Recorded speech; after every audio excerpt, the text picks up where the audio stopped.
I'm the 5-Minute Professor, and today's lesson is on the Titanic. And I know you've probably seen the documentary by James Cameron, so you think you know everything, and you're wrong. Now, I'm not going to watch it again just to get all my facts straight. Even if Kate Winslet showed up here naked and asked me to paint her like one of my French girls, I will not do it. And Kate, you should definitely call me on that crap. Unrelated. So, there's the Titanic.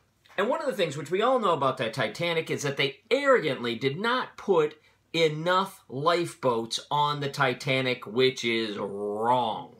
Well, okay, they didn't put enough lifeboats on. They could have had as many as 64 lifeboats, but they only had 20.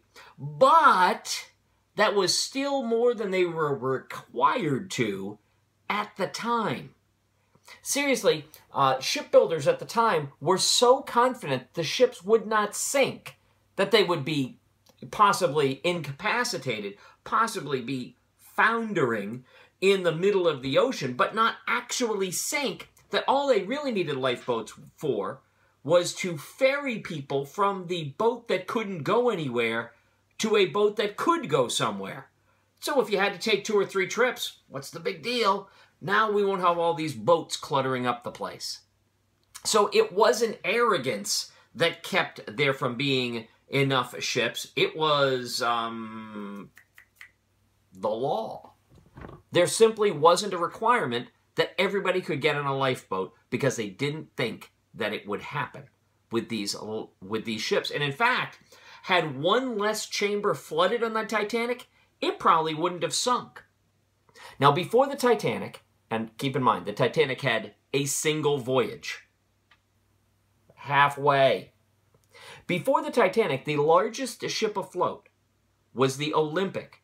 It's the name of the class of ships. There was the Olympic, the Titanic, and the Gigantic, which they renamed the Britannic eventually. But, so 3 ships. The Olympic is the largest. It has a run-in with another boat before it even starts sailing around, and the boat that it ran into was a cruiser whose job was to destroy ships by ramming them.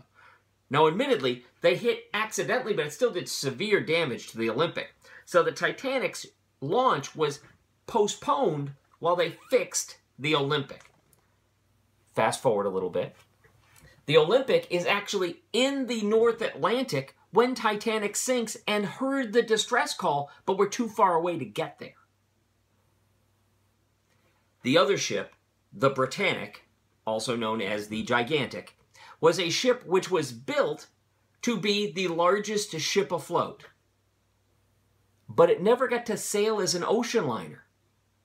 All of the supplies in Great Britain were diverted to military means before the ship was launched. So as a result, it was almost finished, sitting at the pier, so close to finished that the British decided they would use the Britannic as Her Majesty's hospital ship, Britannic, eventually sunk by a mine during the First World War.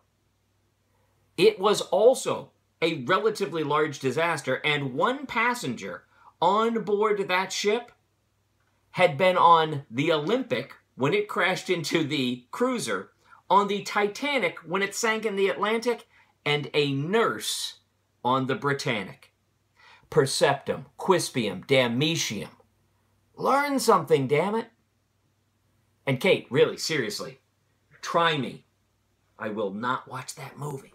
I'm the 5-Minute Professor, and thank you very much for listening to today's lesson. If you have any comments at all, please put them in the comments section down below.